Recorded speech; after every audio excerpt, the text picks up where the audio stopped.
தலைவர் கலைஞர் அவர்கள் ஆட்சி பொறுப்பில் இருந்த காலத்திலே தொடங்கப்பட்ட சென்னை சங்கமம் இடையிலே நிறுத்தப்பட்டு மீண்டும் நம்முடைய முதலமைச்சர் அண்ணன் தளபதி அவர்கள் ஆட்சி பொறுப்பேற்றுக் கொண்ட பிறகு 4 ஆண்டுகளாக தொடர்ந்து நடைபெற்று கொண்டிருக்கிறது. இந்த ஆண்டு சென்னை சங்கமம் நம்ம ஊர் திருவிழா நிகழ்வுகள் ராஜரத்னம் ஸ்டேடியத்தில் முதல் நாள் நிகழ்வு முதலமைச்சர் அவர்களால் துவக்கி வைக்கப்பட இருக்கிறது. அதை தொடர்ந்து 15ஆம் தேதியிலிருந்து சென்னையின் பல்வேறு பகுதிகளில் ஒரு 20 இடங்களில் சென்னை சங்கமம் நம்முடைய கிராமிய கலை நிகழ்வுகள் 20 இடங்களில் நடைபெற இருக்கிறது. அது மட்டும் இல்லாமல் கிராமிய கலை வடிவங்கள் மட்டும் இல்லாமல் செவ்வியல் கலை வடிவங்களும் பேண்ட்ஸும் அதை தாண்டி நம்முடைய உணவு திருவிழாவும் அதோடு 20 இடங்களிலும் நடைபெற இருக்கிறது. முக்கியமாக இந்த ஆண்டு வந்து கோஆப்டெக்ஸோட இணைந்து சென்னை சங்கமத்தின் ஒரு பகுதியாக இந்த மியூசியத்தில் வந்து ஒரு நம்முடைய தமிழ்நாட்டை சேர்ந்த பாரம்பரியமான நாம் பயன்படுத்தக்கூடிய ஆடை வகைகளை நம்முடைய நெசவில் இருக்கக்கூடிய அந்த கைத்தறி ஆடைகளை இன்னைக்கு வந்து ஒரு ஃபேஷன் ஷோ மாதிரி இந்த ஆண்டு செய்ய இருக்கிறார்கள். ஐஏஎஸ் ஆஃபீஸர் அவங்க வந்து கவிதா இலியாஸ் அவர்கள் தான் இதை முன்னெடுத்து செய்ய இருக்கிறார்கள். அதில் வந்து நம்முடைய கலைஞர்கள் அவங்க தான் வந்து அங்கே இருக்கக்கூடிய மாடல்ஸாக அந்த நிகழ்விலே பங்கேற்றுக்கொள்ள இருக்கிறார்கள். 30 கலைஞர்களுக்கு மேல் அந்த நிகழ்விலே பங்கேற்றுக் கொள்வார்கள். 17ஆம் தேதி இதே மியூசியத்தில் இருக்கக்கூடிய கலை நேஷ்னல் ஆர்ட் கேலரி முன்னாடி இந்த ஃபேஷன் ஷோ நடைபெறும்.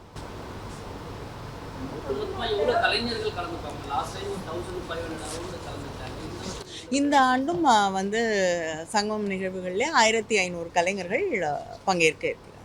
இல்லைங்க, இந்த வருடம் பெரம்பூரில் மட்டும் வந்து அங்கே இருக்கிற கூடிய பார்க்கில் வந்து கொஞ்சம் வேலைகள் நடந்துட்டுருக்கு. அதனால் அந்த பார்க்கில் நடத்த முடியாத ஒரு சூழல் இருப்பதால் அங்கே நடத்த முடியல. ஆனால் வட சென்னையில் கொளத்தூர், ராயபுரம், ஆவடி,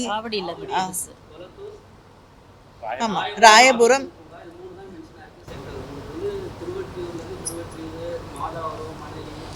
வேசர்பாடி, எம்கேபி நகர், கொடுங்கல்லூர் மக்கள் வட சென்னையில் அதிகமாக இருக்கிறாங்க. இந்த பக்கத்தில் கலைஞர்களும் இருக்கிறாங்க. இல்லைங்க, எல்லா பகுதியிலையும் இருக்கக்கூடிய கலைஞர்கள் வந்து எல்லா நிகழ்வுகள்லையும் பங்கேற்றுக் கொள்கிறார்கள். நிச்சயமாக அடுத்த ஆண்டு இன்னும் ஒரு தேவை இருந்தால் அதிகமாக வந்து இது எல்லா பகுதிகளிலையும் வட சென்னையில் பெரம்பூரில் வந்து நடக்கக்கூடிய அந்த நிகழ்வுகளில் நிறைய பேர் கலந்துக்குவாங்க. மக்கள் அங்கே நிறைய பேர் பார்வையாளர்களாக வருவார்கள். ஆனால் இந்த ஆண்டு அங்கே பணிகள் நடைபெற்று கொண்டிருப்பதால் அங்கே வந்து நடத்த முடியாத ஒரு சூழ்நிலை. No, there is no theme. The theme is Pongal and to celebrate the harvest festival and to celebrate togetherness.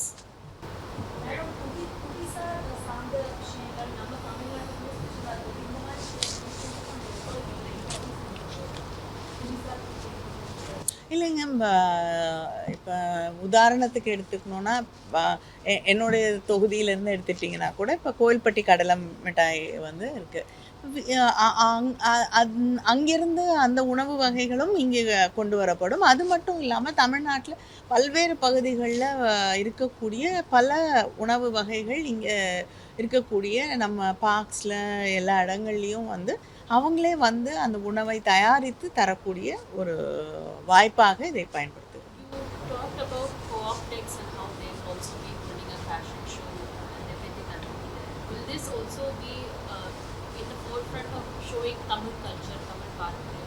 Yes, it is going to be our traditional clothes, our weaves, like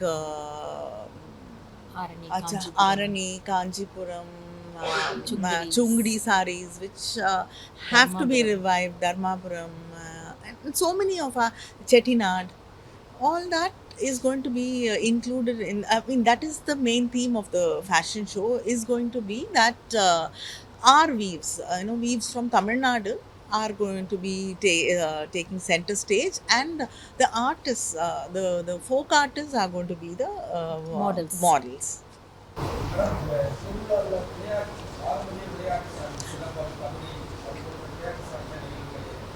இல்லை, கபடி இருக்காது, உரியடி அந்த மாதிரி இருக்கும், பல்லாங்குழி இருக்கும், பரமபதம் இருக்கும், இந்த மாதிரி இருக்குமே தவிர கபடி வந்து அது தனியாக ஒரு இடங்கத்துல. சிலம்பம் வந்து நம்ம கற்றுக்கணும், நீங்கள் பண்ணணும்னா அதுக்காக தேவையான சிலம்பம் செய்யக்கூடிய கலைஞர்கள் வராங்க. ஆனால் நீங்கள் கற்றுக்கணுன்னா அதுக்கு முறையான பயிற்சி வேணும். அதுக்கு வேணால் ஒரு கிளாஸஸ் அரேஞ்ச் பண்ணலாம். இல்லைங்க, இப்போ ஹாப்பி ஸ்ட்ரீட்ஸ் அப்படின்னு பண்ணிட்டு இருந்தாங்க. தட் இஸ் ஆல்சோ ஒரு மக்களை தேடி வந்து அவங்களோட தெருக்களில் வந்து கலைகளை கொண்டு போய் சேர்க்கறது தான் வந்து ஹாப்பி ஸ்ட்ரீட்ஸாக இருந்தது. நிச்சயமாக நீங்கள் கொடுக்குறது ஒரு நல்ல சஜஷனாக இருக்குது. அடுத்த முறை வந்து நிச்சயமாக இதையும் இணைத்து கொண்டு எப்படி பண்ணுறதுன்னு யோசிப்போம். நீங்கள் இது ப்ரொமோட் பண்ணுறது அது அப்படிங்கிறத தாண்டி பாதுகாக்கிறதுனா என்ன கேட்டால் நாட்டார் கலைகள் அப்படின்னு நம்ம சொன்னோன்னா அது வந்து கலை வடிவம் தாண்டி நம்முடைய இன்றைய வாழ்வியலை வந்து சொல்லக்கூடிய, பதிவு செஞ்சு வச்சுக்கக்கூடிய ஒரு பெட்டகம் அப்படின்னு தான் நான் சொல்லுவேன். ஏன்னா அவங்களோட ஒவ்வொரு நாள் வாழ்க்கையில் அவங்க சந்திக்கக்கூடிய போராட்டங்கள், வலிகள், கனவுகள், மகிழ்ச்சி, இது எல்லாத்தையுமே வந்து அவங்க அந்த கிராமிய கலை வடிவங்களில், நான் இப்போ சென்னையில் எடுத்துக்கிட்டிங்கன்னா வடைசனையில் சொல்லக்கூடிய அங்கே இருக்கக்கூடிய கானா, இது எல்லாமே இதெல்லாம் சொல்லக்கூடிய விஷயங்கள். It is contemporary history actually. So அதை வந்து நம்ம வந்து பாதுகாக்க வேண்டும். இந்த கலைஞர்களை வந்து சென்னை சங்கமம் தொடங்கிய பிறகு இன்னும் நிறைய பேர் வந்து இந்த மாதிரி நிகழ்ச்சிகளை நடத்த தொடங்கிய பிறகு இன்றைக்கி இந்த கலைஞர்கள் பல நாடுகளில் போய் பெர்ஃபார்ம் பண்ணிட்டு வராங்க. எங்களுக்கு எல்லாமே ரொம்ப மகிழ்ச்சியான ஒரு விஷயம். திரைப்படங்கள் அப்படிங்கிறதையும் தாண்டி பல நாடுகளில் இப்போ நிறைய மற்ற நாடுகளில் இருக்கக்கூடிய கலைஞர்களோடு இணைந்து தே ஆர் கிரியேட்டிங் புது விஷயங்களை வந்து க்ரியேட் பண்ணிகிட்ருக்காங்க. இதெல்லாம் பார்க்கும்போது ஃப்ரான்ஸுக்கு போகிறாங்க, அங்கே இருக்கக்கூடிய இசை விழாக்களுக்குல வந்து பங்கேற்றுக் கொள்கிறார்கள், அங்கே இருக்கக்கூடிய கலைஞர்களோடு வந்து புதிய முயற்சிகளில் ஈடுபடுறாங்க. இப்போ சமீபத்தில் மொரீஷியஸ் போயிட்டு வந்தாங்க, கனடா போயிட்டு வந்தாங்க, சிங்கப்பூரில் நிகழ்வுகள் நடக்குது.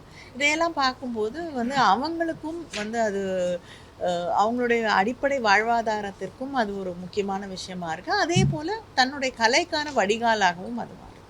நிச்சயமாங்க. இப்போ ஒரு 4-5 மாநிலங்கள், 6 கலை குழுக்கள் வந்து வெவ்வேறு மாநிலங்கள்லேருந்து வந்து கலந்து கொள்கிறார்கள். முக்கியமாக குஜராத்தில் இருந்து சிதிதமால் அந்த கலைஞர்கள் வந்து நாளைக்கு இனாகுரல் ஷோலையும் அவங்க பார்ட்டிசிபேட் பண்ணுறாங்க. இல்லைங்க, இந்த இதுக்கும் திரைப்பட இல்லை ஒரு நிமிஷம்.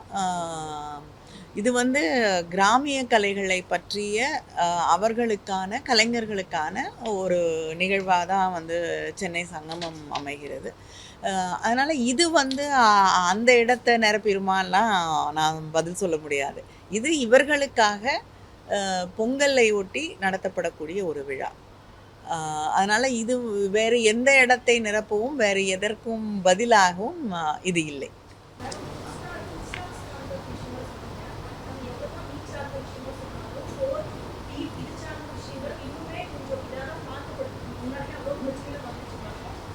இல்லைங்க, நீங்கள் எங்கே வேறு யாரோ ஏதோ ஒரு மாநிலத்தில் நடக்கிற பிரச்சனையெல்லாம் இங்கே தமிழ்நாட்டில் கேட்க முடியாது. தமிழ்நாட்டில் இது பிரச்சனையாக யாரும் பார்ப்பதில்லை. அதனால் வந்து அதை பற்றி இங்கே நம்ம பேச வேண்டிய அவசியம் இல்லை. என்னங்க? இல்லை, ஐஐடி தமிழ்நாட்டில் வந்து சில நேரங்களில் it becomes an Island in Tamil Nadu. I cannot answer that.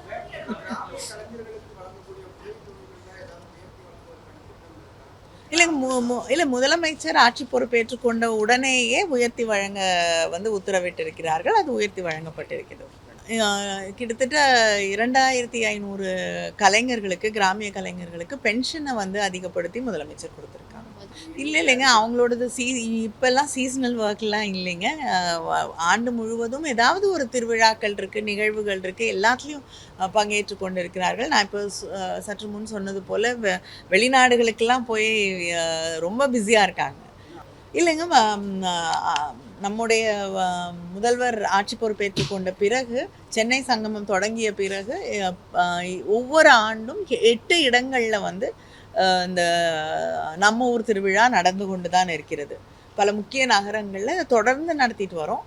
ஆம், இன்னும் அதிகமாக பல இடங்களிலே நடத்த வேண்டும் அப்படின்னு சொல்லியிருக்காங்க. நிச்சயமாக அதற்கான ஆவணம் இந்த வருஷம் தானே நீங்க சொல்லியிருக்கீங்க. அடுத்த வருஷம் கூப்பிட்டுட்டா இல்ல இதுக்கு முன்னாடி வந்திருக்காங்க.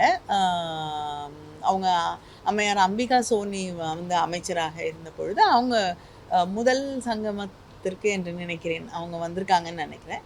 அ அதுக்கு பிறகு யாரும் வரவில்லை. ஆனா நிச்சயமா இப்ப நீங்க இந்த வருஷம் சொல்லியிருக்கீங்க. அடுத்த வருஷம் நிச்சயமா செய்றதுக்கு முயற்சி செய்வோம்.